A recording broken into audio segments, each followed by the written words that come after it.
starting line. Well, that was scary. We had an interruption. A gentleman in line having grand mal seizures.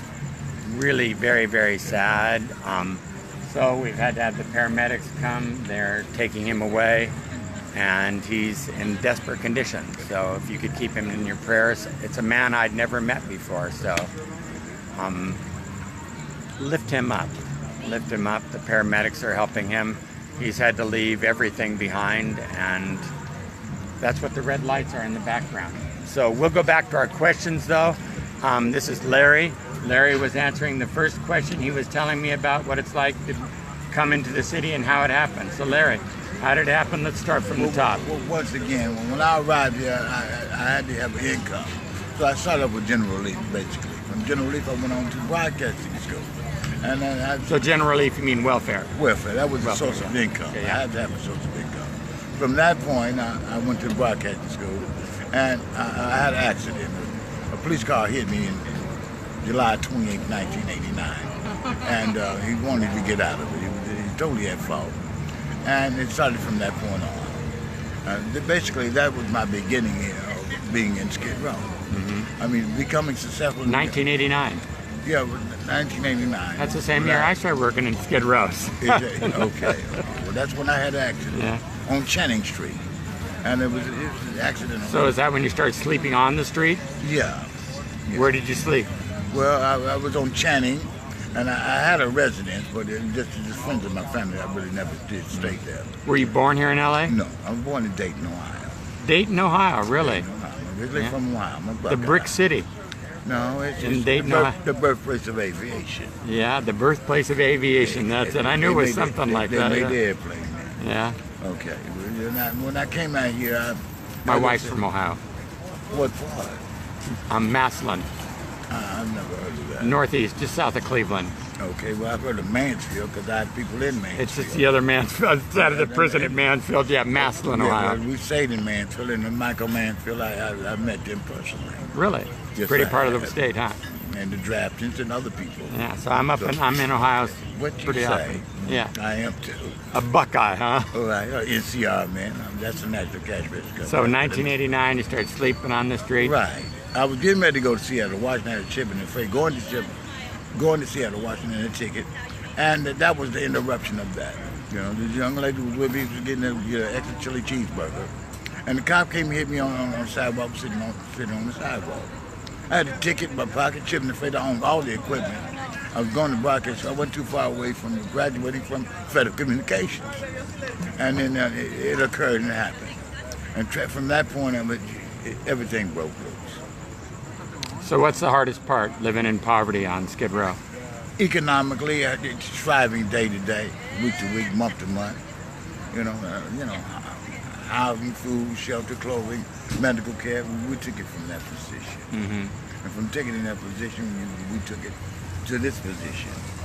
So you had to strive to do other things and to manage and to make ends meet. How many places are there like us to get a meal during the week? I mean, we're here on Sunday night, but how many other nights of the week is there someplace? Besides the mission, that was basically that was about it. At that time, Really? to this time, you might have one or two people to come out. Do you ever go to Hippie Kitchen to go over there? I have been to the Hippie Kitchen. I'm very familiar with them. Yeah, good people, huh? Right, they're pretty good people. Good people. So how has it changed you living in poverty? Because I'm assuming were you born into poverty? I wasn't really born into poverty, but into poverty stricken to this point, economically there it was. So how has it changed you? It changed me physically and mentally also. You know, you can say it was bad medication, it was 2% alcohol, which should have been 6%, and we didn't have the rubbing alcohol, we had the drinking alcohol. Mm-hmm. So there was a difference between the alcohol and the peroxide. Look at the So you became an alcoholic on the street? No, not an alcoholic on the street. I had Alcoholics Anonymous so many years that I almost the vice president at this present time. I'm that old. Really? I'm 64. So I'm 64. We're the same age. 1954. I've always been the president of Alcoholics Anonymous. Yeah. Okay, it's been that many years, over 25, 40 years of that. Mm-hmm. So that's a lot of sobriety. I really wanted to do that to get alcohol, get some liquor license and start from that point. This is where you have the new clubs and development of the clubs and hotels and discos and downstairs and upstairs of suites and how to party and double suites and, you know, how to party in the suite. Oh, yeah. So, Larry, it comes from my friends at home who are watching right now on a computer or on an iPad, or they're in the comfort of their home right now, if you want them to understand one thing about what it's like to live in poverty in Los Angeles, what would you like to tell them? It's strainful, it's stressful, it can be chronically, you know, humiliating to the point that it gets under your fingernails, it gets under your skin. But you got to outlive what you got to fight to live, to stay alive. So it's survive living, staying alive. What really, you know, irks you, what gets up under you. You have to find another scientific mechanism for that, and you use your dialectical methods to do what you have to do. You understand a dialectical method? A step-to-step process is a dialectical method. And it's a scientific approach to do what you got to do. For those of you who are just getting to know Larry, I want you to know he loves to come through line and tell me great big stories with great big words. This guy, half the time he's talking about stuff I don't understand, so he loves to explain it to me. You do that. We should call him the professor here in line is what we ought to do. A professor. I don't doubt that for a minute, Larry. I don't doubt that. We're not going to write all that down. No, we're not going to write it all down. You're going to keep that.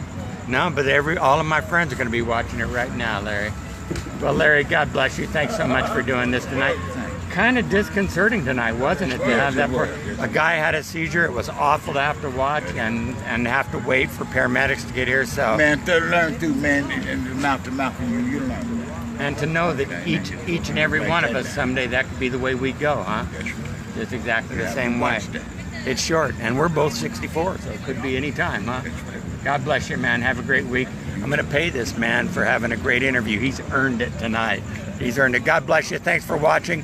You should support Jackets for Jesus. You should come down and meet Larry. Larry, would you like to meet my friend? Yeah, I would like to meet him. See there, he's a great guy. Definitely. You'd get to know him. Definitely. That's Stephen right there. Steve. I've known Steve since we were kids. Okay. Steve, and there's Sophie. Sophie's fantastic. You would love Sophie. She's wonderful. Kim, we were neighbors as children. We were neighbors. Is that right? We were neighbors as children, okay. Yeah. Okay. So good people, you would like each one of them. I hope to see you. That'd be fun if each one of them came down here to meet us, huh? Well, I know them already. God bless you guys. Thanks for watching.